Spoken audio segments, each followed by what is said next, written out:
What's up, everyone? How we doing? It's been 2 days. I'm back, better than ever. I hope everyone's doing good out there. October 6th, 2024. Just coming in, saying hello. Alex Cuesta here for the Alex Cuesta Show. Just gonna shoot the shit as we always do, talk about some topics. Anyone that's astute can see that there is still no Dave. He swears he'll be back tomorrow. But I mean, do we really miss him? Is that? Yeah. But we always appreciate everyone that's out there watching, anyone that's listening later. Hello to all of you. If you're watching on X, thank you so much. Facebook, YouTube as well. If you're watching on X, give us a repost and smash the follow button over there. And if you're watching on Facebook as well, follow and, give us a share over there. And if you're on YouTube, smash the like button, share the show with your friends, and go give us a subscription over there as well. So we appreciate all of you. Like I said, I've been gone for 2 days. Sometimes you just need to recharge. And sometimes you just get stuck falling asleep while you're trying to put your kids to bed, and you wake up and you're like, fuck, it's 2:00. Like, I'm not going to go live now. But overall, I appreciate everyone that's over here watching and that people that consistently come and watch. We love you all. But going to jump into the fun stuff. Do my little preamble as I always do. The Epstein client list is still a freaking problem. And why is it a problem? Because we still don't have it. We still don't have it. We still don't have that Epstein client list. And every time that I get a chance to jump on the Alex Cuesta Show on this mic, I am going to make sure I say something about it. Say something. I feel like if we say it consistently, either they're going to have to come over and kill me, which might happen, or they are going to have to maybe answer for it at some point. I still believe that this is something that all major creators should be doing, and all creators, period, not just major. If you're a content creator and little girls being raped and put into sex slavery by the most rich and powerful people in the world is important to you like it is to me, please go ahead and talk about it and keep talking about it. Encourage your favorite creators to talk about it. Comment saying, hey, why aren't you talking about the Epstein client list? And make them say those things. Because the more people that continue to talk about it, the better chance that we have of getting it out there. So there's that. Obviously, the victims of Helene, that's still going on. We can't let that get memory hold that there's victims of Helene still going on. And now it looks like another hurricane's about to smash in Florida. They are starting the evacuation of Tampa. I think they started like 10 hours ago. But if you're in any of these areas with these storms, get out if you can. This is serious. These storms are hitting pretty hard. And we want to make sure that we keep as many people safe as we can. I know some people are like still just returning from what happened with Helene, and now they might be told they have to get out again. But please do preserve your life.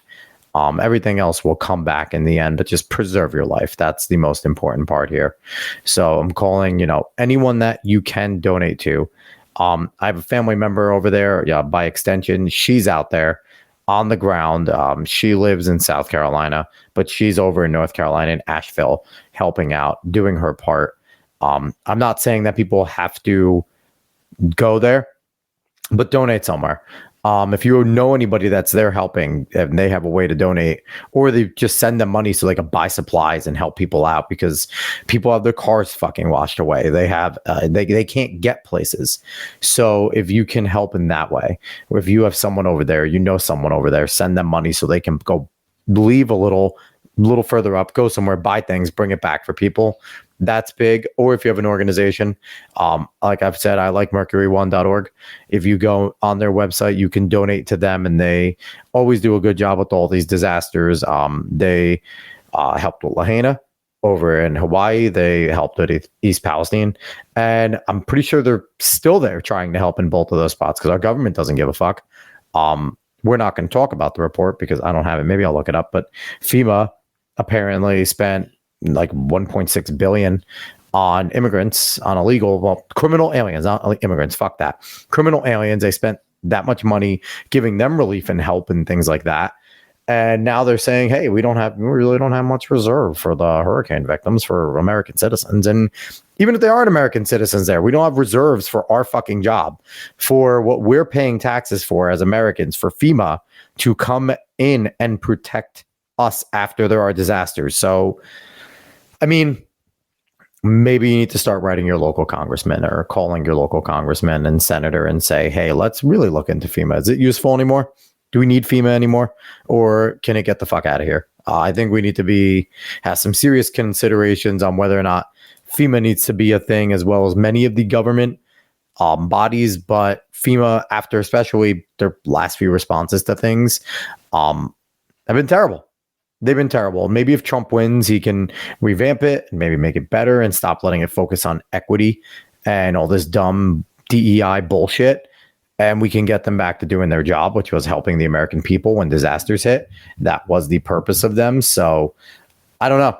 And if they're not going to do it, then get them the fuck out of there. That's it. They're not going to do it, then FEMA can go away. And we can just funnel that money somewhere else, back into the pockets of the American people, maybe. And we can get private people to go over there, because it seems like the NGOs and the private organizations are doing the job right now anyway. So if they're going to do it anyway, might as well get the government out. The country runs the best and the government's out of our pockets. So there's that. As always, stand with Alex Jones. Alex Jones, I saw something that he's putting some stuff out on InfoWars again. And I mean, he's going to keep it going until he can't. But when the time comes that he's officially gone, like we said, he has a chance if he wants to come here and let his voice be heard. We are a spot. I've openly said I've not always been the biggest Alex Jones fan. Come around to some of the things that he said because they've been right. And if someone's right, I'm going to give them their due. But I do stand with this fact that he deserves to speak, and that he has millions of people that like hearing him speak. And that in America, we are not silencing people just because we don't like their speech. So Alex Jones, if he ever needs an outlet, offer's always here for him to come here. And lastly, $1 for Moms for Liberty. That is all I'm asking for anyone here. If you're a Trump voter, even if you're not, but especially a Trump voter, give $1 to Moms for Liberty if you haven't already. And then encourage anyone that you talk to that you know is voting for Trump, give $1 to Moms for Liberty. We know Trump is going to get at a base 65 to 70 million, hopefully more, but at least 65 to 70 million votes at a bare minimum. If everyone that's voting for Trump gives $1 to Moms for Liberty, they are an organization that is going to fight for our values in the school systems. And now they're branching out to the local government and state level. So if you give $1 to them and you make their coffers richer, we've had on Tiffany Justice months ago. We had on Tina Deskovich 3 weeks ago. And if you want to hear more about the organization, you can listen to either one of those shows. And you'll see that they are just moms that were on school boards that saw the wokeness. It started off with critical race theory in schools. That's where they really started to focus. But now it's just on all the DEI initiatives, all the woke stuff, all the social emotional learning, all that type of stuff, getting it out of the schools. And they're an organization that we should support. So definitely go there and give them your support. All right, let's get going on some of the fun stuff now, shall we? Okay, so first things first, we got to talk about the size of Donald Trump's balls, because the man is incredible. He returned to Butler, PA, the site of where a man was inches away from taking his life. And he did a rally there. He did a rally there on Saturday, yesterday. And to no one's surprise that's paying attention, Musk said he would be there. But Elon Musk is there. But to me, this is a story on Fox News. Musk energizes Trump supporters at Butler rally 3 months after assassination attempt on former president. Now, this is the most fucked up part to me. It's been 90 days. Where's the media talking about the fact that this guy was almost killed twice? You want to know where they are? They're happy. They're happy that he was almost killed twice. But let's jump into this real quick. So Musk is there. He excitedly jumps. There were 60,000 people. 60,000 people at this rally. And again, July 13th is when President Trump was shot at. And 60,000 people were at this rally. Now, the rally was apparently more upbeat. Musk was there. He put his support behind him. But for me, the most important part is the fact that Trump showing strength from sitting there and being able to come back and go to this place, because that would be terrifying. If it was me, fuck that. I'm not going back there. Now, you see in some of these shots over here where they're speaking, there's bulletproof glass around the speaker. Fair, right? Fucking guy got shot when there was no bulletproof glass. But, you know, even here, I feel like Trump now is standing off the side of the bulletproof glass. That glass, that's kind of terrifying. But obviously, you know, the rally went off a lot without a hitch. And Musk went up there and he did a speech, you know, saying that we had one president who couldn't climb a flight of stairs, another who was the fist pumping after getting shot, obviously comparing Biden to Trump. He said, you know, the typical is the most consequential election that we're going to have. And, you know, he went with also fight, fight, fight, vote, vote, vote. A bunch of things that, you know, we need to hear. And I agree, vote, vote, vote. And not just vote for Donald Trump, not just vote for president, vote down ticket as well. You know, this is going to be my chance to get on my soapbox again, where even if you are in a blue area, very blue area, and you know, maybe the state's going to go definitely red or blue, and your area is kind of predetermined, don't fall into the trap of saying, hey, well, my vote doesn't matter. Fuck it. And, you know, it's going to go Democrat or it's going to go Republican anyway. No, vote. And this isn't for like the popular vote. I don't care about that. I've seen people talk about that. Like, we need to get the popular vote up because then they can't deny it. And that's true. That's true. Getting the popular vote up so they can't deny the fact that, you know, if Trump wins, that he won, that matters. But what I want to say more is go out and vote, because those down ballot elections, your Supreme Court justice elections in your state, your comptroller elections, your state senators, state assemblymen or women, or whatever the hell they are, your local officials, any of that stuff, all that stuff that's on the ballot, your propositions, read those fucking props. Start researching what the props are going to be now. Go look up what propositions are going to be on my ballot. Because the thing is, those explanations are usually vague. Go find out what those propositions are now. They're available. They're openly available. What propositions are going to be on your ballot? We are less than a month away from election time. Go research your propositions, because a lot of times too, people look at these propositions and go, oh, okay, this sounds great. And then they're voting for something or putting into law something they never wanted. So research your propositions and get out and vote. Vote early. Find out when you can early vote. Find out where you can early vote. In New York, we're 10 days before. So, you know, just go to the 5th. And you're 10 days before that. So 5th, 7th, 8th, 9th. So the 26th in New York is when you start. And we had on Eric Haight, the Dutchess County Republican Elections Commissioner. You can go to any site in New York, in your county, and you can vote. They have the information. It's not like Election Day where you have to go to a certain place. So that's the important part here. Now, again, back to the rally with Trump, because that's where we were going with this. But, you know, Trump indicated that, you know, people might be trying to kill him, maybe his opponents. And, you know, seems pretty true, right?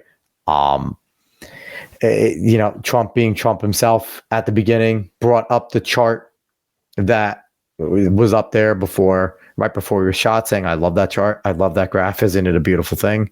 He obviously started by saying, you know, and as I was saying, he started the rally. Like, thing about Donald Trump is, and the thing that his opponents don't understand about him is, he doesn't seem to take himself as seriously as they think he does.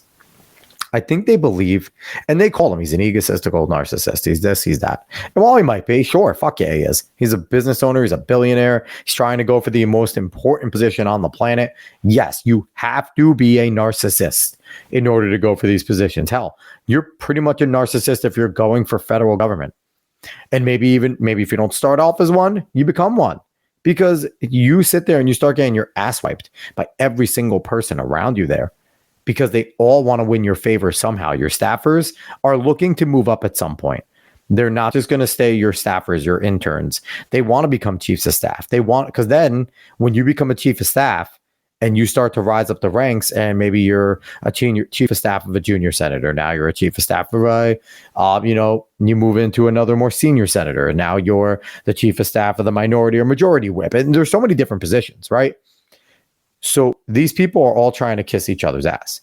So the whole narcissism thing has always been so stupid to me because they are all fucking narcissists. Most of your politicians at lower, higher level are narcissists in some way, shape, or form because you have to have a firm belief in yourself to the point of, I know what I'm doing is right. And there's some narcissism in that, whether it's being your board members, your council members, things like that. There is some there.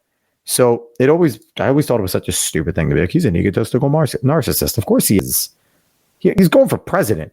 You have to have something a little off on you if you are going to go run for president. So that vector of attack is always annoying. But I think what they don't understand about Trump is, I think he's more common than they believe he is. And yes, he's a billionaire. Yes, he's had a silver spoon. I'm not saying the guy is anything like us. He's not. But I think that his mentality may be a little more than they believe he is, that he feels that, in the class that he's in, he is a second-rate citizen. Like, the billionaire class is not his friend. Maybe they used to be, but not his friend. Because even if you look at where he is, his billions are nothing compared to some of the other billionaires, right? He's like a lower threshold billionaire. And there's guys like Elon Musk who have hundreds of billions and even tens or 50 billions or things like that. So I feel like Donald Trump feels like the lower class of that level. So I'm not saying he relates to us in that way. I'm not, but he obviously relates to enough people because he has enough people that sing his praises. So, in a classy move, Trump also, he held a moment of silence for Corey Compatore at 6:11, the exact time that Crooks began firing and Compatore got killed. And there was, 2 other people critically wounded. And, it was just it was a triumphant return and a ballsy return and a place that I don't know if me personally, if I was ever in that position and I got shot at, and I would never blame him if he just sat there and said, fuck it, I'm never going back to that place. Why would I go back to Butler, PA? But it just showed that, and Butler, PA, what is Butler, PA, right? PA is obviously a battleground state, but Butler, PA is not one of these big areas. It is one of these places that is kind of smaller, but him going back there just shows that, probably that little bit of narcissism, right? That he's like, fuck it, I'm Donald Trump, I'm going to go there. But on top of that, it just shows that he's not giving up on that area just because there was one crazy. And I think that's big for the people of Butler, the people they're going to vote for, maybe the independents on the side. That Trump, a terrible incident happened to Donald Trump there. And he was like, I'm going to go back there. You people still deserve to have me come back there. And I think that's a big move. Nate, what's going on, man? You're always here with us. I appreciate you. I know it's been 2 days, Nate. I'm back. David should be back probably tomorrow. But yeah, so Trump being there, that was big. We'll see. It gave him a nice bump. I saw yesterday that Trump being there gave him a bump and now a slight edge over Kamala because, again, not even just the people of Butler, PA, just his supporters and some people that are borderline, because you can even have some people just looking at you and like, yo, that's alpha male energy. I'll vote for that guy. He might have done some fucked up things, said some things I don't like, maybe did some things I don't like, but some people will just look and go, that's alpha male energy. I can vote for that. That seems like they always talk about Trump's not presidential. What is more presidential than returning to the place where they almost assassinated you and showing leadership and showing power and showing that, yeah, you can shoot at me, but I'm not going anywhere. I want to be the president of the whole United States, and this is part of it. And I'm going to go there. I'm going to let these people know that I want to be their president. So that's alpha energy there, and that's important for Trump to do. So, that was really cool to see that. Yeah. So yeah, Rutgers versus Huskers leave you the offense at home. I mean, yeah, that was a tough game. Congrats to you guys, Nate. The Cornhuskers, you guys are a good football team over there. But I thought it was a good battle. Rutgers is a good defense. Nebraska, played well because Rutgers offense, they keyed in on Kyle Monangai, who still had a pretty good game. They keyed in on him and really did good things. And it took Rutgers, opening up late, running kind of a no huddle-ish, more scheme, which always gives a favor to offense. And they made it close. They made it interesting. They made it fun. But congrats to the Cornhuskers. Rutgers battled, so I'm okay with that. They have another tough game coming up, but I'm fine with the way that they battled. That doesn't bother me at all. So let's go on to the next story. What do I want to do here next? Let's keep it political here because we're starting off with politics. Let's keep it political here.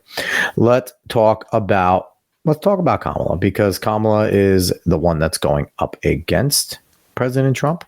And I just want people to see that Kamala Harris, this people watching me here already know Kamala Harris is a terrible human being, but we just need to show it some more because God, this woman can't get out of her own way. And who the fuck approved this, by the way? That's all I want to know. So, okay, let's go with this. Let's read this out loud here. So Kamala Harris, yesterday, October 5th at 7:37 p.m. at the ripe time, from her own VP, the VP handle, so it's official here. The people of Lebanon are facing an increasingly dire humanitarian situation. I am concerned about the security and well-being of civilians suffering in Lebanon and will continue working to help meet the needs of all civilians there. To that end, the United States will provide nearly $157 million in additional assistance to the people of Lebanon for essential needs such as food, shelter, water, protection, and sanitation to help those who have been displaced by the recent conflict. This additional support brings the total U.S. assistance to Lebanon over the last year to over $385 million. She writes that proudly. Now, number one, why the fuck are we sending money to Lebanon? That's first and foremost, right? I don't care about Lebanon. They are at war. They're housing one of the worst terrorist groups ever.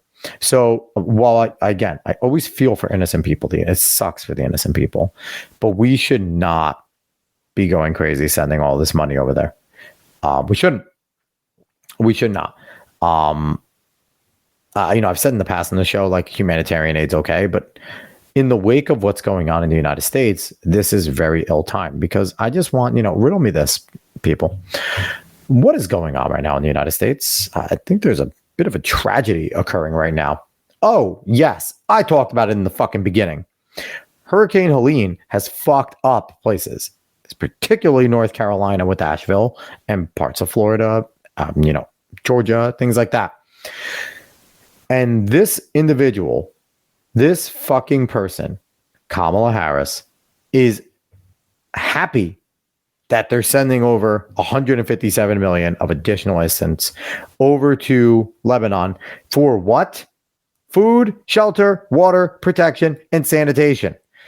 I think there's a group of people who could absolutely use food, shelter, water, protection, probably from like animals and shit like that, and sanitation. Riddle me. I think there's a people that could definitely use. Oh, the American people, the exact people that she is trying to be the president of. She's basically going, meh. And as far as I know, from what I've seen, Americans are getting $750 over there. That is what they're getting because FEMA ran out of money. But FEMA never runs out. But the government never runs out of money. I guess if it's not through FEMA, the government can't give money to anyone, right? They can't give relief. But we never run out of money to give overseas. So this is as ill times as it is. And if you can still vote for this woman, after yesterday, in the brink of this, she is sitting there bragging about sending over money to Lebanon when there are people that, that $157 million, cut that in half. That's $75 million. Send that over to North Carolina. Send that down to Florida. Send that to Georgia. No. Got to do $1.5 billion on illegal immigrants. FEMA's got to work on them, and we got to send $157 more million to Lebanon because there's a war there. There's an evil war from the Israeli genociders. Grr. And to boot, she needs to move Vice away from that. Because I thought presidents were the only ones that were truly able to announce these types of things. I thought this was a presidential thing where presidents announce like aid where it's going. Not VPs. So again, we've seen moments of it. We saw over here Joe Biden say that, if you hadn't heard it, that he's basically handing over, and he's been handing over a lot of responsibilities to Kamala, both foreign and domestic. But, this is something right here that all but confirms that Kamala is running the show. So now we can officially put anything that goes on, whether it's more border crossings, whether it's higher inflation, whether it is failed disaster relief effort, whether it is sending more of our money over to Ukraine and, Israel, Gaza, Lebanon, wherever the fuck they're sending it, and not bringing it here, that is now officially all on Kamala. And she has confirmed it. This isn't conjecture anymore that Kamala is running the show. Now, we all assumed it was, and I'm curious how pissed Jill is that she only got to sit in on one meeting of the cabinet, which was fucking atrocious, that she was sitting there smiling about her being the leader of the free world for 5 minutes. But this, this is about as dirty and as low as you're going to get when there are your own people suffering. But if this doesn't prove to you that Kamala Harris does not give a shit about the American people and is far more concerned with politics and playing sides here, then I don't know what will. Because if you want to look at her, just her page, let's go to Vice President Kamala Harris and her page, and let's just scroll. Okay. So she has pinned on October 3rd, in the wake of Helene, we are seeing the best of America. Neighbors taking care, blah, blah, blah. I don't see how much that they put. Oh, let's see here. Hurricane Helene has deeply affected communities across Southeast. Yesterday in North Carolina, I reaffirmed that President Biden and I will be with them as they rebuild and recover. Oh, okay. Okay. So she's posting about it here. Wake of Hurricane Helene, we're seeing the best. That includes North Carolina National Guard. What about money? We're seeing all this about Helene. I think all this is somebody fucking in that response to that post. That's where all this comes from. Because let's see. Boom. Let's see. To the people of Lebanon. And then after that, a little bit before, but she put that in there. After that, let's see. She started talking about coordinating a whole of government effort to help the communities recover. We have authorized 1,000 active duty soldiers, deployed more than 6,400 federal personnel, shipped more than 13.2 million meals and 13.4 million liters of water. So that was a CYA, a full and total CYA, because she's putting up things. But right here, they knew they fucked up. So now they had to go and fill the rest of their timeline with North Carolina shit. So this is, and look, it's her there. There's no Biden here. She is playing president. She's not the president, everybody. Let me just throw that out there. Right now, Kamala Harris, a woman who was elected as vice president, not president, is officially playing president of the United States. So I figured we'd have, a nice little outrage there about Kamala Harris not caring, because they're putting in these, they're sending meals, they're sending personnel, they're sending water. Okay, a whole of government effort. But instead, we're going to now, I don't know how much all that costs, all right, because I can't tell you how much it costs. Can't tell you what type of meals they're sending them and things like that. But you announced a number for Lebanon. You said, hey, 158 million going to Lebanon. What's the number? How much is all of this costing? Because you know what? The American people, me, this audience here, no problem. If you're sitting there and you go, hey, we're going to take 250 million and send it over to help the North Carolina people and people in North Carolina from Hurricane Helene in Nashville. We are going to, do that. We're going to, after we send that, we are going to allocate it all to the right spots. And then even after that, we're already going to be talking about how much more we need to spend and where it needs to go in North Carolina. No one's going to bat an eye. Conservative like me, who likes small government, not going to bat an eye to that. Okay. Because that's doing the right thing. That is the federal government protecting its people. That's quite literally your only fucking charter. Protect us. It's it. It's all the government really needs to be doing. Protect us. But no. Yeah, it's kind of talked about, we're sending these things. And great. Fucking great. Do it. I don't care about the personnel, honestly. Your government personnel. More government people, the worse. The soldiers, awesome. Soldiers know what they're doing. They are trained in disaster relief. Your government personnel can fuck off. I don't care about any of them. Any of them. You know, Ronald Reagan said it famously. What is it? The worst 6 words you can hear is, "Hi, I'm from the government and I'm here to help," or something like that. 7 words or whatever it is. I can't count. But yeah, no. Kamala Harris is, yeah, that woman wants to run the free world. Okay. Okay. So what else do we want to do? Let's finish off our politics talk here. Technically, I guess, because we'll get political a few more times. But let's see. You know, actually, we'll save that. I will save that one for later. But, ooh, this one's fun because it's stupid. Let's talk about something stupid. And lo and behold, something stupid is from NPR. Surprise, surprise. Okay. So this one, you guys may get a laugh at. I know I did. So, headline. Birders argue over plan to change dozens of bird names. So, why do we care? Why did I care? I read it. I looked at it. This is from NPR. It's from their science section.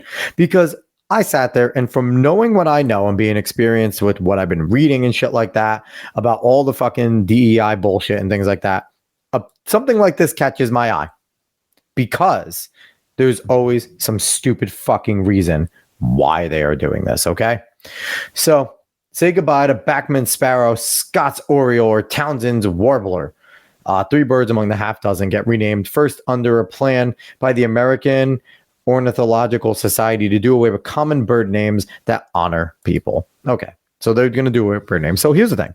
I don't give a fuck if they're going to do away with bird names.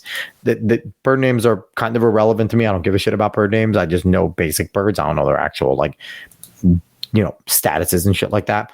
But here is the reason why. Last year, the society announced a plan to do just that. The goal was to rename over 100 North and South American birds to purge bird names of links to racism and colonialism without having to engage in contentious and time-consuming debates about the morality of every historical figure that had ever been honored in the bird's common name. So hold on.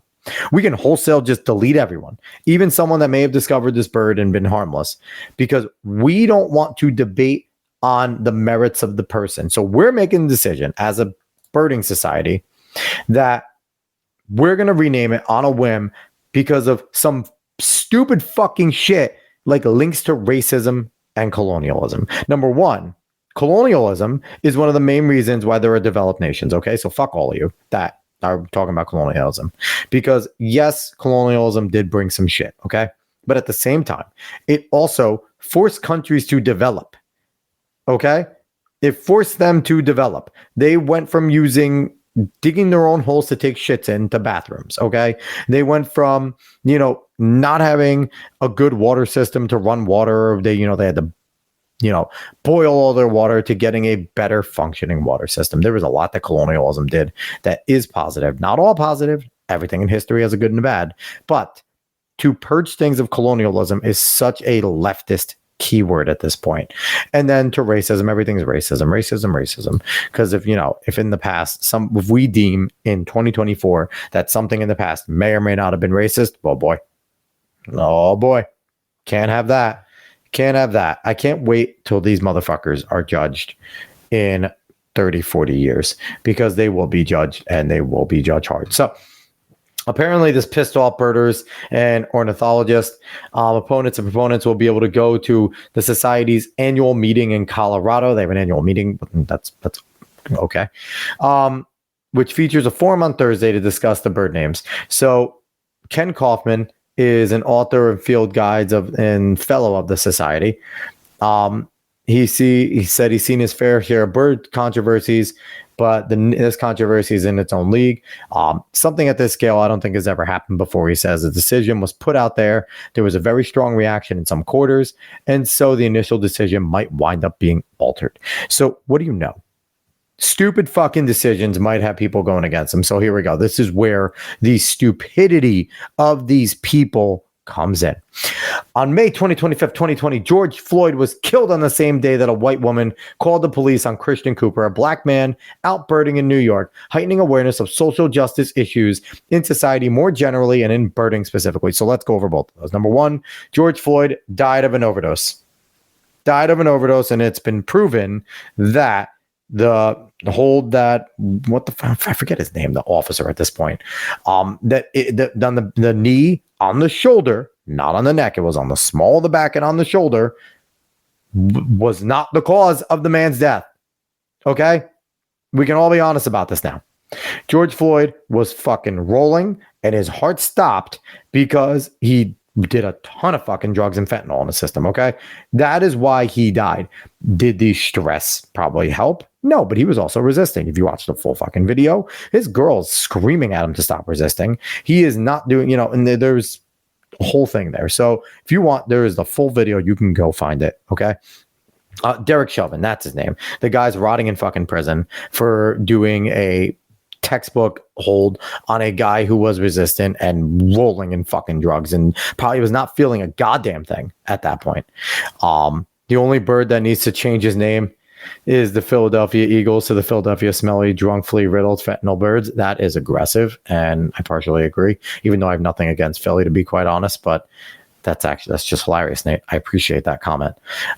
Okay, let's continue with this fantastic thing. And so that's George Floyd. Let's talk about Christian Cooper. So I kind of looked this up again because I almost forgot who the fuck Christian Cooper was. This is from the New York City Karen calling the police thing. And I love it's a white woman called the police on Christian Cooper. So that whole scene, okay, if we remember and not to retell it correctly, from what we know about Christian Cooper, he's a fucking activist, not just a bird watcher. The guy was an activist, one. And activists always stir up shit. So number two, the woman, I believe her name was Amy Cooper, no relation, obviously, was walking her dog, and there's a spot to take your leash off and have a leash on. And apparently she didn't have the dog on the leash. So Christian Cooper took it upon himself to say, put it on, and started threatening her because I think she basically told him to fuck off. I got to rewatch that video. And I want to rewatch that video because from what I remember of it, she basically tells him to piss off, get away from me. Don't talk to my dog. Don't talk to me. And he says something like, if you're going to do whatever you want, then I'm going to do whatever I want and you're not going to like it. Now, I'm sorry. If any motherfucker, black, white, I don't care, a dude said that to my daughters, my wife, while they were alone just with their dog and you're in a park, fuck you. Fuck you. Absolutely calling the cops. Absolutely. Now, the kicker on this is this Christian Cooper's videotaping it. And all she's saying is, I'm going to call the cops and I'm going to tell them an African-American man is threatening me. Now, I don't know why she said it. Her words said she hoped that it would deter him. Now, that's fucking stupid. All you gotta do is say, I'm calling the cops saying there's a guy threatening me. You don't have to say an African-American man, because number one, we don't know if he's from Africa, okay? That's assuming that he actually immigrated here from Africa. So all you have to say is a black man, because if they didn't immigrate here from Africa, they are not African-American. They are just American, and they are black Americans. Like me, my heritage is Italian and Ecuadorian. I am not an Italian-American. I am not an Ecuadorian-American. I am a second-generation person here, and I am just an American. You might call me indigenous. I am an indigenous American. I was born here on this soil. So I'll probably be on Columbus Day because it is Columbus Day. But you can also celebrate if you were born on the soil, I guess, that day for Indigenous Peoples Day.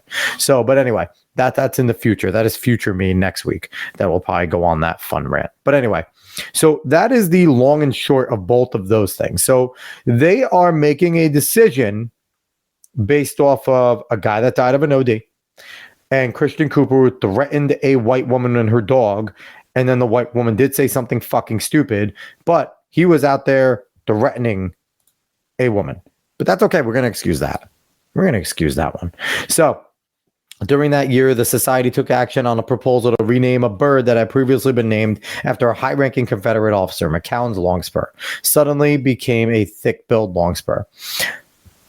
So they're just sitting there and willy-nilly renaming things. Why? Because he was a Confederate. And why? Because all Confederates were bad people. They were just bad, racist people, right? No. Some Confederates were just like, hey, they're on my fucking land. So there's an army marching on my land. So now I'm going to go and fight the North because get off my farm. Not all Confederate soldiers were a bunch of racists. Okay. Now, don't get me wrong. There was a lot on the top. A lot of your plantation owners and stuff like that. Fine. But not all of them were a bunch of racists. Just because they were a Confederate officer doesn't mean they were racist. Now, I don't know the history of this gentleman, McCown. Okay. Maybe he was a raging racist. But again, stupid. This renaming proposal had been rejected a couple of years earlier, but times have changed. Confederate statues and monuments were coming down in cities and towns wrongfully. They should put wrongfully here. I know it's an opinion. It's just that's just a fact. But wrongfully coming down because we should not be taking down our history. We should learn from it. We should learn. There's a reason why we're always contemplating civil war now. It's because we're trying to erase the fact that we had one. Yeah, we should sit there and remember these things. As a person, I was a history major. As a historian, taking down these things is terrible. You don't take these down. And you know what? If you're going to remove them from the area, fine. If the town wants to remove them from the area. But the way they're just being fucking torn down, destroyed, melted down, no. They should be in a museum. They should be in a museum. Like, hey, here's a museum of the guys that lost. Here are their people that they considered, worthy of a statue. Do that. Tearing them down is always wrong. And tearing them down is what leftist, socialist, dictator-bound people do. They are always the ones. The ones that tear down the monuments become the revolutionaries. Then the revolutionaries are always leftist revolutionaries. And then leftists put people against walls, and then they go against walls themselves by the very people that they helped put in power. It's how it always works. And these idiots that are supporting leftism do not understand that. Anyway, Nate, your buddy works at the jail that Chauvin is held in, screens his calls, and Ross Ulbricht. That's pretty crazy. That is absolutely crazy. He can probably write a book about some of the people that are calling in today. I'm not going to lie. All right. So a group, and I'm going to full disclosure. I didn't read this far. So you guys are reading with me here. I'll try and pick out only the important stuff. Okay. So bird names for birds. Okay. Urging a society to do more to address problematic bird names, likening eponymous common names to verbal statuses. So verbal statuses, I guess, will remember their history and eventually they'll go away. That is basically what it is. They're going to change the name. And the people that are around now that remember what the name was are going to still say it. But then as time goes on, that name will eventually be eliminated. That's what they want to do. That is basically what that means. Let's see. Colleen Handel told NPR. I don't know who the fuck Colleen Handel is. Names have power, and power can be for good or it could be for bad. So it's the society president. We want these names to be powerful in a really good way. That's just a stupid person talking, okay? Names do have power. Don't get me wrong. That is fine. But they are as powerful as you give them credit, right? It's bizarre. So let's see. Clark's Nutcracker, he says this. So Kaufman says he agrees with this. Clark's Nutcracker was named for William Clark of the Lewis and Clark expedition. Some consider Clark a great American hero, says Kaufman, but he also kept a man named York in slavery and refused for his pleas for freedom. The arguments about whether or not he deserves a bird name for him, Kaufman said, could get pretty dicey. So that's the thing. Why could it get dicey? Because one opinion shouldn't overshadow another. The bird was named Clark's Nutcracker, right? And Lewis and Clark were great explorers. That is not a question. It's not some consider. That is fact that they explored and they did something that no one else was willing to do at the time. And they made great discoveries while doing it, okay? The Lewis and Clark expeditions are legendary. Now, let me mind you, when did the Lewis and Clark expeditions happen? So let me look this up. Lewis and Clark expedition. What year did this occur? This was in May 1804 to September. The expedition was May 1804 to September 1806. Okay. And for reference, when did that happen? So in 1865 is when slavery ended. So you're telling me that a person 60 years earlier owned a slave when it was a common thing for people to do. Again, I'm not couching this by saying whether it is right or wrong. We know the answer to that. But you're now going to demonize a person who had a slave 60 years before, okay? And mind you, I don't even know how he treated this slave, because the sad fact is not all slaves were beaten the shit out of, not all slaves were kept terribly, because these people that own slaves consider them property, right? And that, well, that's wrong. Again, yes, fuck you. I don't need to say it, but I'm saying it. When you have something like my computer, I consider this computer my property. I'm not going to beat the fuck out of it because I want it to work. I want it to work for me. I want it to do its part. A ton of these slave owners did not beat the shit, malnourish, or give the people, their slaves, things that aren't going to benefit them, because they wanted them to be able to do their job. They wanted them to be able to, in the long run, make the slave masters money. So do we know how Lewis and Clark, if someone can document me how Clark treated York, and if you tell me he treated him like shit, okay, Clark's a fucking piece of shit then, okay? But if it was a situation where York was a slave, worked for him, was given clothing, was given food, was housed, and just did the task that Clark asked him to do, it's wrong to have a slave. But 60 years before slavery ended, it was not considered a wrong thing by a majority of the individuals before the Republicans decided to get it out. Because even your Northern Democrats were in favor of slavery. They just knew it couldn't pass because the Republicans were up there. Okay? So this whole entire thing about, yes, in 1605, when calls were being made for freedom, like, no, I think that's opinion. That's conjecture. Okay? Okay. So the petition urging society to reconsider the plan should be blah, blah, blah, case by case. So yes, I believe that. Here's the thing. If you want to do something like this, it should absolutely be case by case. I think that none of them should be fucking changed. None of them. Because it's a part of history again. But if you want to change it, it should be case by case. I think that is the best thing to do here, is to do it case by case.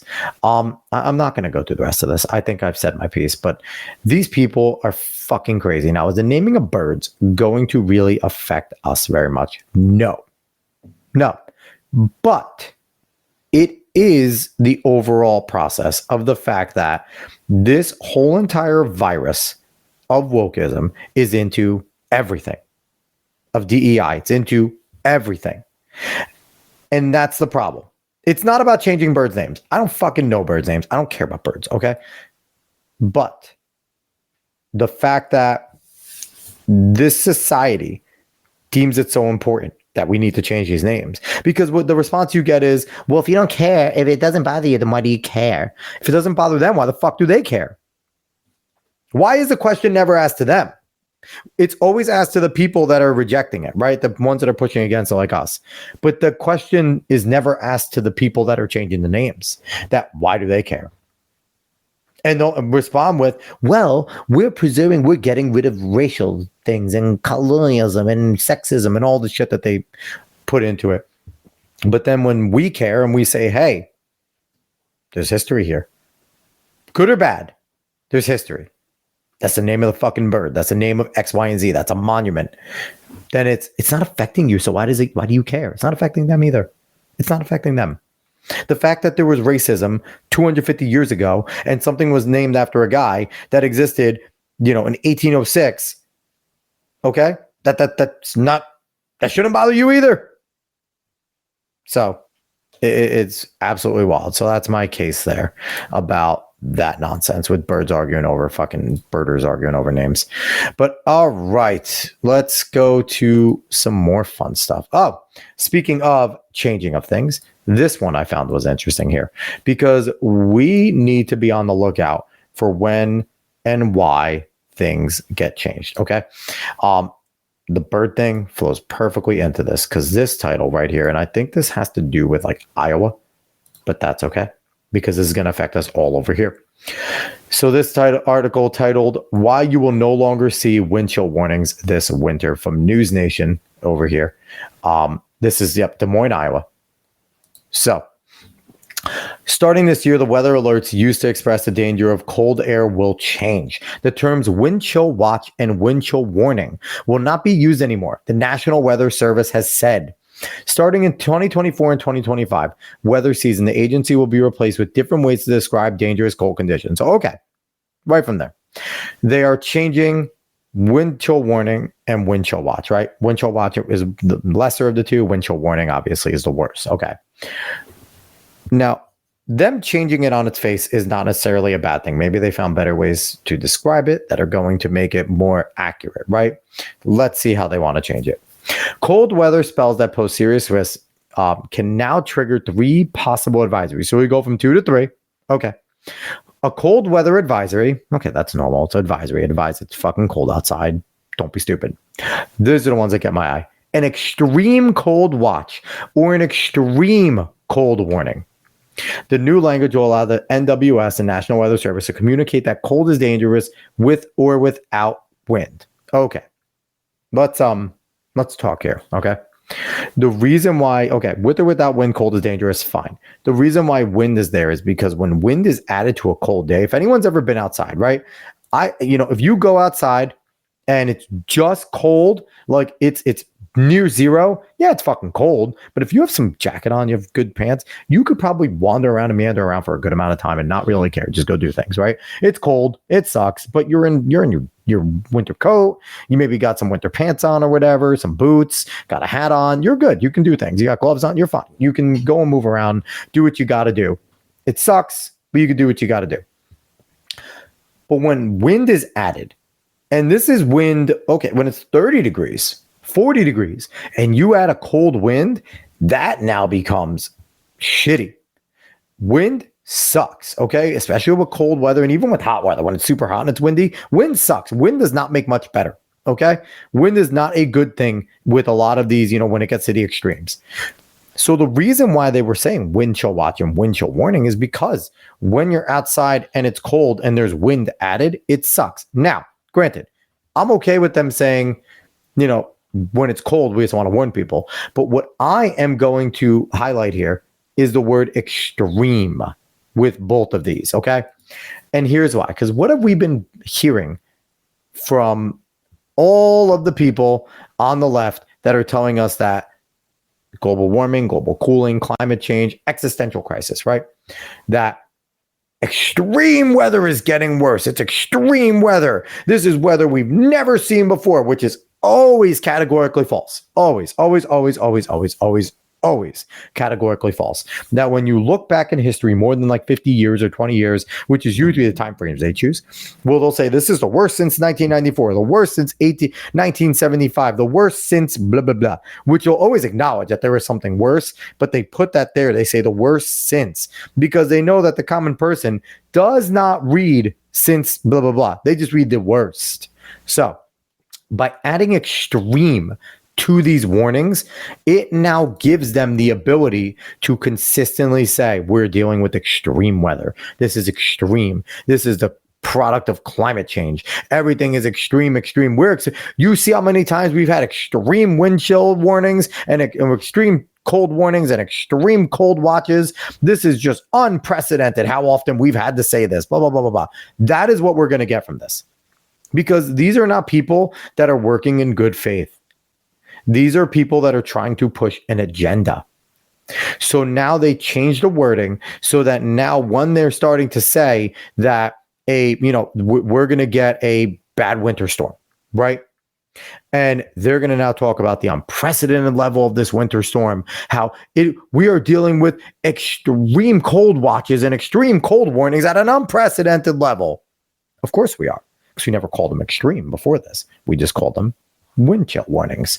So the change of this language is not benign. I'm telling you right now, this is not a benign change of language. This is to make sure that while they're saying it, this is now documented that they're going to be calling these things extreme. So that when you're hearing, and this is to fool the common person that doesn't know that this change was made, because people are going to sit there and remember, oh, there's wind chills, right? That's fine. With the wind chill, I haven't heard a wind chill warning or wind chill watch, but I've been hearing extreme.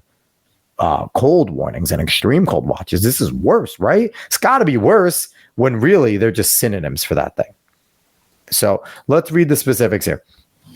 Types of weather that would trigger these warnings depends on the location and time frame. In northern Iowa, blah, blah, blah, so it would be a little different. Extreme cold watch will be issued if it feels like negative 35 degrees Fahrenheit or colder. An extreme cold warning is if an imminent threat within the next 12 to 36 hours. Okay, so that's pretty fucking cold. Okay. Further south, bit warmer, they talk about the difference. A cold weather advisory, meanwhile, be used when it feels more like minus 25 degrees or colder. So, granted, again, this is going to be different wherever you live, probably. Iowa experiences cold a little different than we do in New York, and Florida, and Texas, and whatever. But this is where we just need to keep our eyes on the birdie.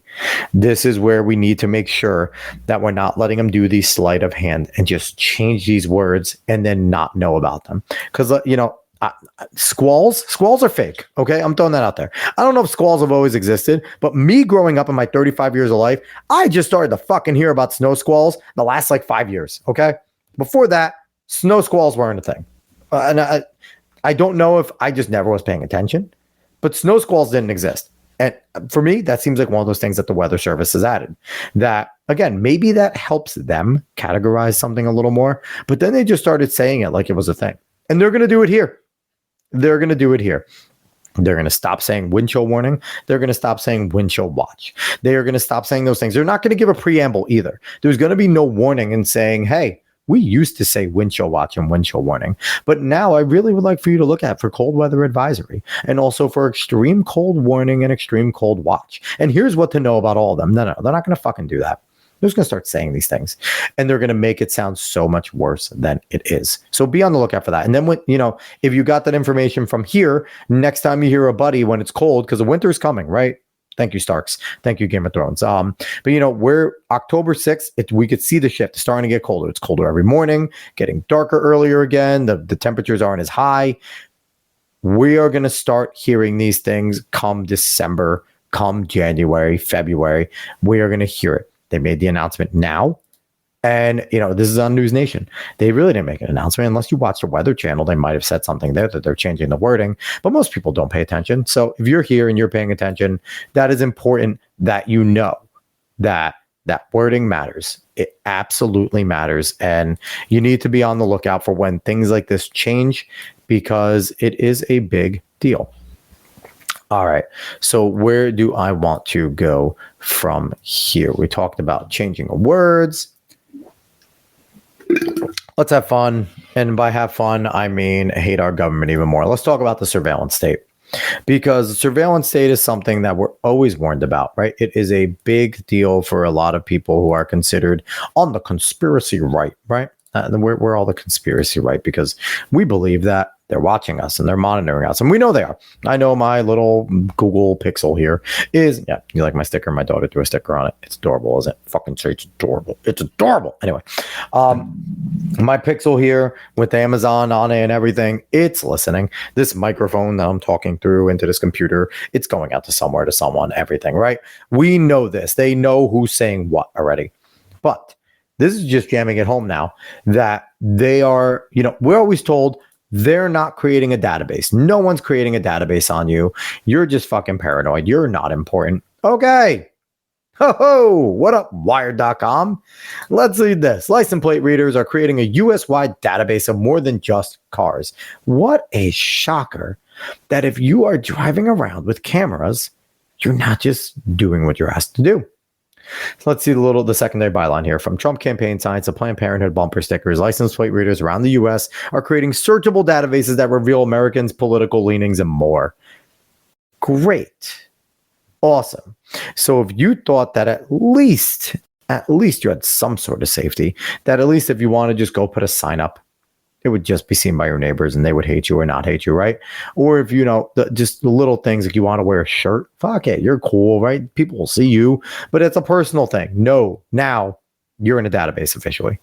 Okay, so at 8:22 a.m. on December 4th last year, a car traveling down on a small residential road in Alabama used its license plate reading cameras to take photos of vehicles it passed. One image, which does not contain a vehicle or license plate, shows a bright red Trump campaign sign placed in front of someone's garage. In the background is a banner referencing Israel, a holy wreath, and a festival of inflatable snowman. Holly wreath. Another image taken on a different day by a different vehicle shows steelworkers or Harris Walz sign stuck in the lawn in front of someone's home. A construction worker with his face unblurred is pictured near another Harris sign. Others' photos show Trump and Biden, including "Fuck Biden" bumper stickers on the back of trucks and cars across America. One photo taken in November 2023 shows a partially torn bumper sticker supporting the Obama-Biden lineup. Wow. Okay. So they're just driving around taking pictures. Now, these are supposed to be license plate readers, right?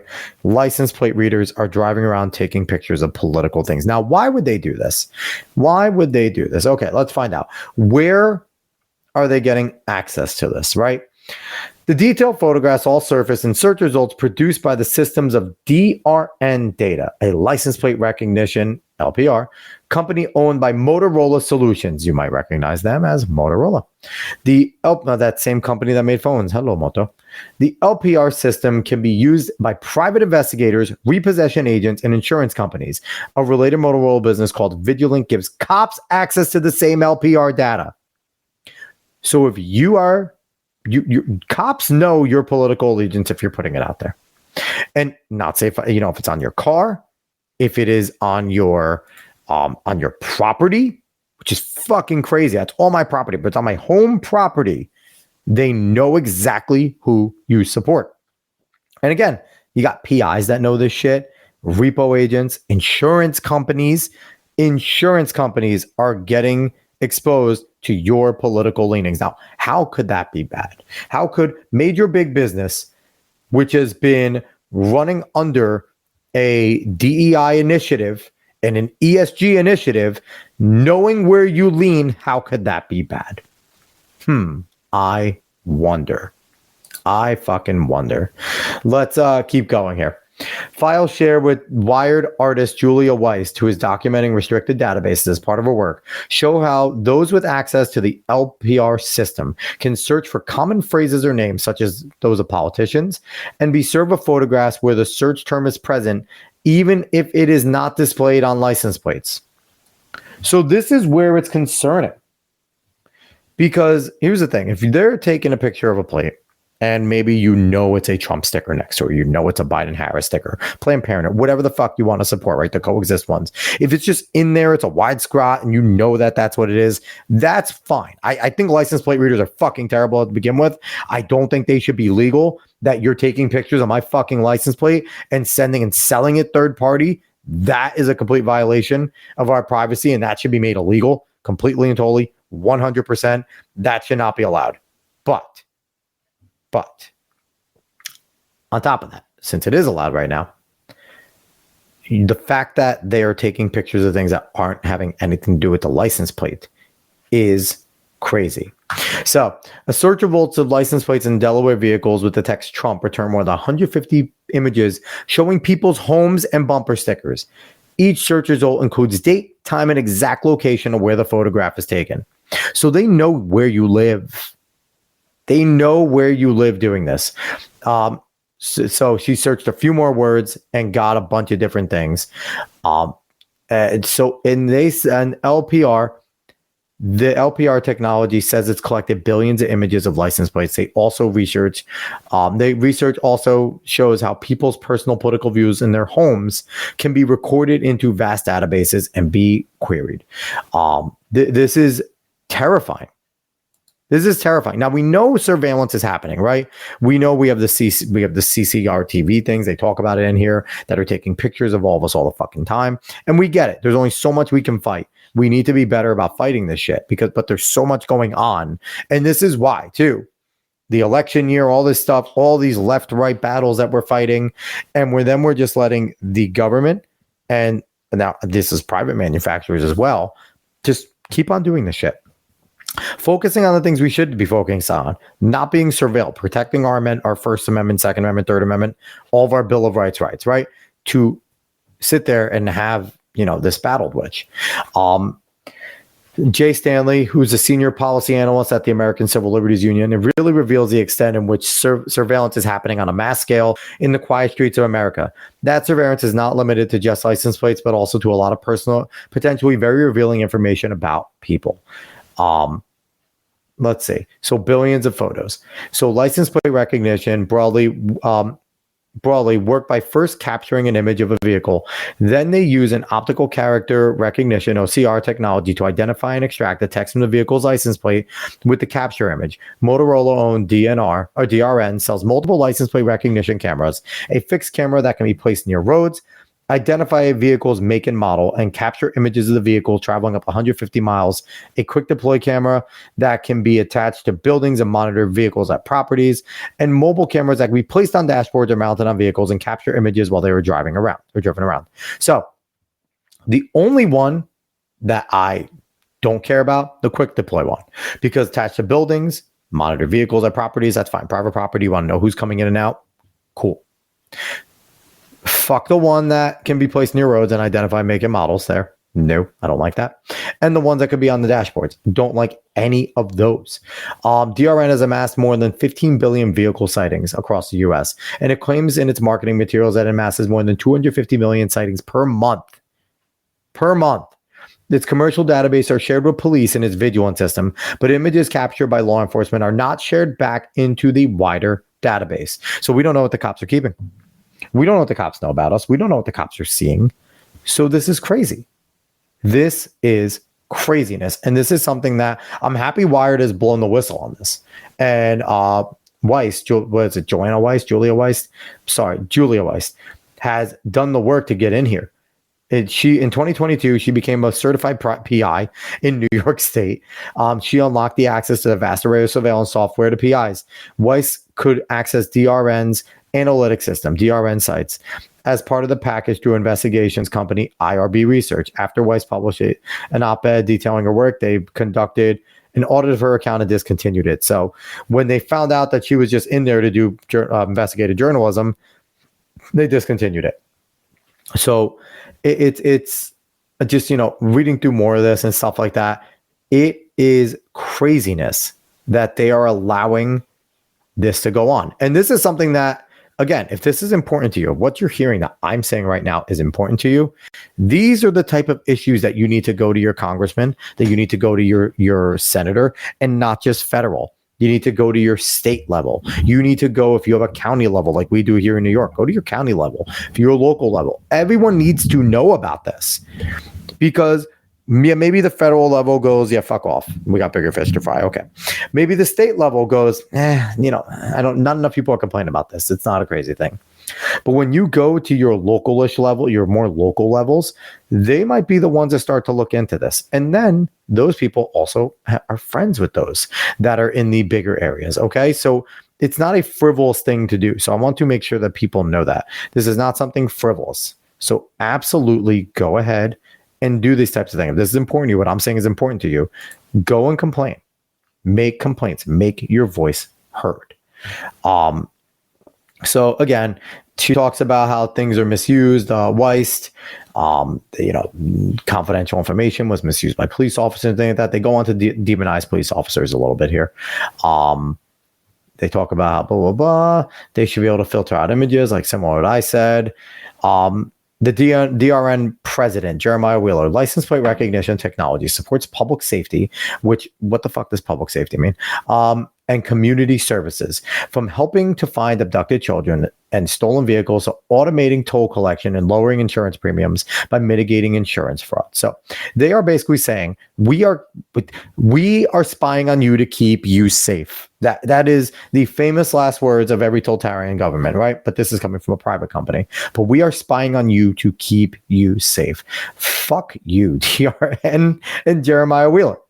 Okay? Because for every abducted child that you help find, or a stolen vehicle that you help find, you allow the tolls to raise their prices without barely anybody knowing. You allow insurance companies to spy on people. Fuck that. They should be, you know what? You want insurance companies, do it the old fashioned way. Hire a PI and let the PI go and track the person to make sure that they are doing what you're doing. This is just making it easier for insurance companies to harass people. So I'm not going to go into this AI everywhere. Obviously, we have, everything going on. They talk about CCTV here. But yeah, this is absolutely fucking terrifying. And good on Wired to blow the whistle on this. But this is something that we should all be fighting back against, and that we should all at least be raising the awareness of, those in power that could potentially do something about this, because it is high time that we start using that power. And again, don't always go federal. Send it to them. Fuck it. Send it to them. And talk to your friends. Talk to your friends. Here's the thing. One letter, one phone call, they will ignore. Okay? You'll be ignored. But if they get even 10 to a federal office, that then becomes a problem. The same thing, 10 of their constituents complaining about it, that is something that they are going to turn their heads at and at least give a look into it. And then if you get more to send it, let people know that this type of stuff is a problem. You might sound fucking crazy at first, but then show them that article. Show them that article from Wired that, hey, this is legit. Wired did research on this. We should be concerned about this. This shouldn't just be something that crazies make sound like that. No, we are officially, we all make a joke. Oh, our phones are listening to us. Our Alexas are listening to us. Yes, they are. But this is just as big. And, we have our phones, we have our Alexas for ease, right? That is why we have these things. We know what they're doing, but we keep them because they make our lives easier. The fuck does a license plate detector make easier? Nothing. Fight the battles you can potentially win or make a dent in. So this is something that people should be contacting politicians some way. Just fucking get in touch with them and let them know that this is going on. And it's going on to them too. That's the thing. It is going on to them too. All right, where are we at? We're at hour 14, 11:25. I'm not going to hang out for too much longer. So maybe we will move on to... Not going to do that one. So we'll close out here. We'll do one last, we'll do our second little headline here about Tim Walz being absolutely fucking destroyed by Shannon Bream in an interview that he did. Okay. And no one, they're just throwing this man out to the wolves. And this is coming from Red State. And it is absolutely hilarious. We'll watch some clips here, too, that Red State has on it from tweets that Trump War Room puts up. So Shannon Bream just bodies Tim Walz on border, abortion, and misspeaking during Fox interview. And you know what? Shannon Bream, kudos to you. I'm going to give you a clap. You really did do a great job.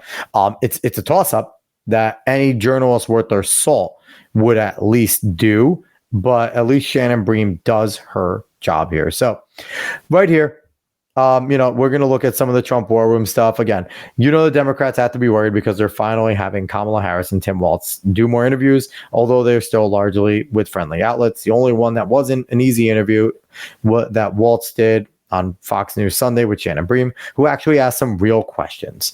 I suppose they want to say they did Fox, but they didn't want Kamala, so the other choice was Walz.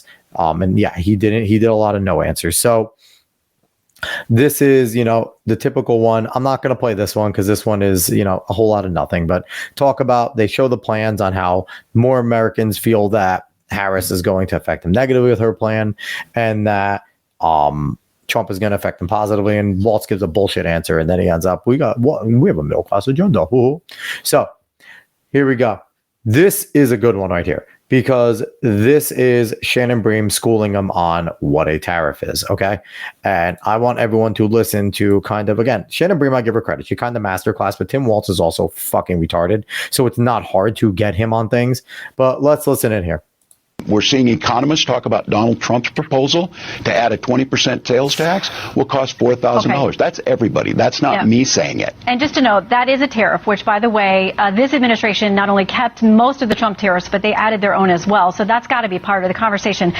And then she just, that, and there was a lot of that. That was essentially this whole entire interview. Now, this is another good one. I think this one's a little bit longer, but this is another good one to watch, because this is Shannon Bream nailing Tim Walz about the abortion law here that he signed into law over in Minnesota. I want to clarify what the law is there in Minnesota. Abortion Finder, a website that helps women find access, says abortion is legal throughout.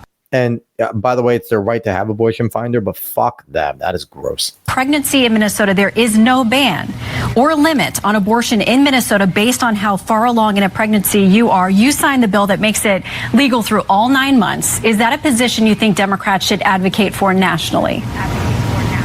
Look, the vice president and I have been clear. The restoration of Roe versus Wade is what we're asking for. But that law goes far beyond Roe v. Wade. To make her own choice.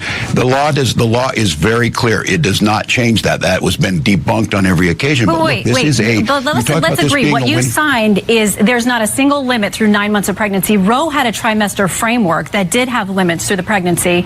The Minnesota law does not have that. This puts the decision with the woman and her health care providers. The situation we have is when you don't have the ability of healthcare providers to provide that, that's where you end up with a situation like Amanda Zaworski in Texas, where they are afraid to do what's necessary. This doesn't change anything. I'm going to stop that because he goes on to some things and Shannon Bream does destroy him again, which is fantastic. She did a great job.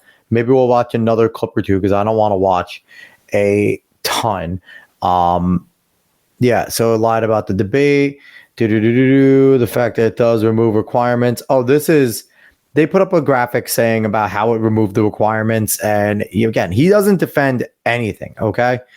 This is one where Shannon Bream calls him out for saying that anti-Israel protesters are there for all the right reasons. And he's saying, I certainly didn't mean Hamas. Now, that's one I can give to him, right?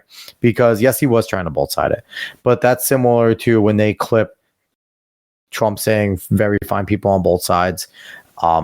It's one of those things that, at times, and Walz is kind of an idiot too, so I could see him doing this, where when he said it, it was just kind of, he's assuming everyone's going to give him the benefit of the doubt and they're going to understand that he means not the Hamas carrying ones, not those fucking terrorist ones. But again, you get caught, you get your feet held to the fire when you're a politician. This is Shannon Bream asking him out all of the fucking things. And let's just look at this laundry list. They put the graph screen. That's probably why I'm going to stop because I think it's fucking hilarious. They throw a graphic up. So let's watch. Republicans came out against it long before President Trump indicated he didn't like it either. Listen, before we go, because I wish that we had a full hour, I want to give you a chance because you called yourself a knucklehead this week to talk about some of your misstatements. Yeah. You've modified your story or explained that you misspoke about things involving your military rank, about carrying a weapon in war, your 1995 DUI arrest, using IVF to have your beautiful children, Gus and Hope, being in Hong Kong and China in the summer of 1989 during the Tiananmen events. A lot of people would say they couldn't get away with saying, I'm just too passionate, my grammar's not right, I'm a knucklehead. What do you say to the American people who think, I don't know that I can trust this guy with all those modifications to be the potential commander-in-chief of this country? Yeah, well, I think they heard me. They heard me the other night speaking passionately about gun violence and misspeaking. And I got to be honest with you, Shannon, I don't think people care whether I used IUI or IVF when we talk about this. What they understand is Donald Trump would resist those. And again, trying to be a politician just swings it back to an answer that has nothing to do with the question that was asked, right? So, I mean, it's good. He fucking lies about how the border is the strongest and have a policy. Like, here's the thing. Tim Walz is a terrible candidate. And I mean, you have to think that Kamala was punting with this one because he is just so bad. I mean, you can go on this all you want and, and just watch Shannon Bream or go watch the interview. But yeah, it was pretty bad. This was very bad for Tim Walz. Shannon Bream did a great job there. And, it did exactly what a journalist should do. And, I expect Shannon Bream to do this to JD Vance. If JD Vance has some skeletons in his closet or things like that, and they should absolutely ask JD Vance about, we called Trump American Hitler and things like that and make him answer it again. Why not? Why the fuck not? Difference is JD Vance is going to give you a more complete answer than anything Tim Walz said there. So it's always just funny there, but good on Shannon Bream. Man, sucks to be Tim Walz. Just constantly getting thrown to the wolves because they are just so weak in the Harris campaign that that's all they can do is they have him. Harris can't go on Fox. Kidding me? She goes on Fox, they will kill her on Fox. She could not handle being on Fox because she has a terrible record going back from when she was the DA in California to a senator where she was voted the most liberal senator, which I think and wokeness had a little bit. In 2019, she was the most liberal senator according to I think it was one of like the government ones that you can like rank them. And they scrubbed that, by the way. This year, they scrubbed that record from her that she was the most liberal senator. And then as a VP, she's been terrible as a VP. And we saw her continuing to be terrible with her announcement yesterday with Lebanon. While, you know, the people in North Carolina could use that money. Why are we sending it over there? So anyway, that's it for this one. I appreciate everyone that watched. I got a few things that I kind of left out there that we'll bring back tomorrow when Dave's here. We'll chit chat with Dave and we'll tell him that he's dumb, which we always do because, you know, we can. But yeah, no, I appreciate everyone out there that watched that, always watch that. It's going to listen later. You're all awesome. So if you're on X, give us a follow there and give us a repost there and all that good stuff. Like it.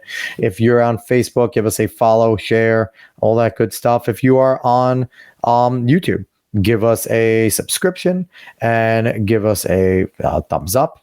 And we appreciate everything. So, Nate, you're always here. I want to say good night to you, my man.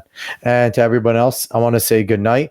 We will be back tomorrow, maybe with David, maybe not. We'll find out. But all right, everyone. Thank you so much for watching. So long, y'all.